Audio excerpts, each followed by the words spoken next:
Theory Y, a concept that tries to understand the motivators behind a certain managerial style.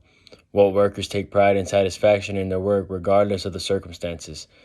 To understand Theory Y, we must first know where the managerial style comes from, opposite behavior by humans at their workplace, and the way that leadership must respond to these behaviors. Both have a vast degree of situations in place that separates them. Theory Y is the positive of the two. Theory Y managers believe that their employees enjoy what they do, that they thrive on responsibility, and take pride in their workmanship. Theory Y managers are able to give their employees more freedom because they know that these employees will go out of their way to do what's best for themselves and the company every time. These types of managers have a so-called loose rein on their employees and delegate important tasks that other types of leaders would probably keep to themselves. They're able to give these tasks away because of the trust that they have in their team members to do not only what needs to get done, but done in the right way. These good qualities about managers and their employees give Theory Y its optimistic view. Teamwork, trust, and participation is a way that this theory is implemented and, more importantly, maintained throughout the duration of a manager's tenure. These managers encourage their employees to actively be in the loop and contribute to many, if not all, managerial decisions. Theory X and Y are closely correlated on Maslow's hierarchy of needs, with Theory Y being a high motivator and satisfying the highest of human needs, which are self-actualization and importance. These managers believe that they have employees that are highly engaged in their occupation, they love what they do, and they feel like an important piece to the organization's overall success. Theory Y managers are dream managers. They're almost a little too good to be true when you explain it the way I just did. Reading about them made me think, why isn't every manager like this? Then I thought about some of my coworkers and how much they would take advantage and not be productive if we had a Theory Y manager. That's why it makes sense that it's a luxurious style and not one that is seen as a status quo. Now I'll hand it over to Kylie so she can give you a more in-depth, real-world example. Thank you, Robert, for that great intro. My name's Kylie, and today I'm going to show you a real-life example of how Theory Y management can help improve the workforce and also make your employees feel like they're part of the team. I'm currently a manager at a retail store where I've been here for about 2 years. About 6 months into my current position, I hired a girl. For the sake of this video, we'll call her Rachel. I hired Rachel and she had little to no experience in the retail world. This was only her second job and she was super nervous when she first started. Over the past 7-8 months now, she's done a great job at showing growth and showing that she wants to learn and succeed. I'm nearing graduation, which means I'll be leaving my position soon.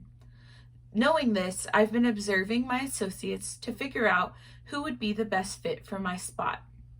I've been observing Rachel heavily and giving her opportunities to show leadership and show that she has knowledge of the company.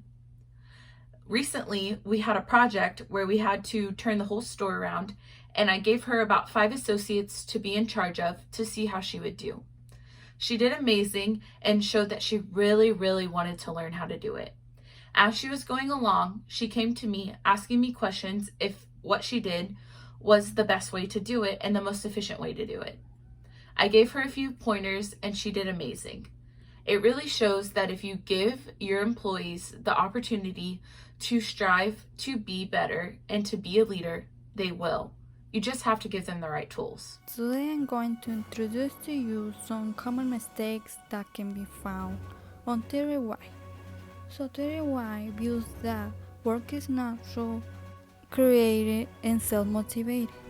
If the manager chooses this view, he or she will treat workers with freedom and respect, and that workers will work naturally. The idea of this theory is that it creates a constructive work environment for the diversity of its workers. However, just as everything else, there can be some pitfalls within this theory. A common mistake that most employees can make is to violate the freedom managers give.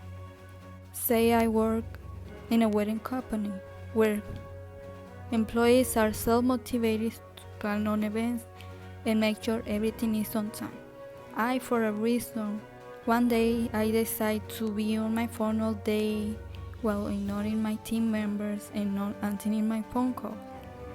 In that case, I am taking advantage of the freedom the manager gives, and I will probably get a warning from the manager. I will be violating the manager's expectations, and that will result in a lack of trust from the company. Therefore, it is better off to do the right thing, which is to be passionate about the job to perform with comfort. Thank you, Martha and team.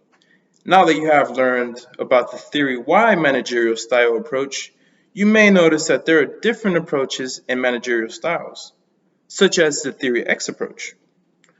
I would like to encourage everyone who has watched this to explore the different styles managers use to approach their employees' behaviors.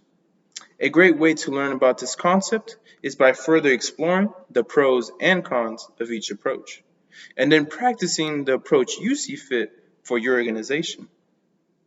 As you learn more about this communication concept, you may even notice that some managers in your everyday life demonstrate characteristics of both managerial approaches.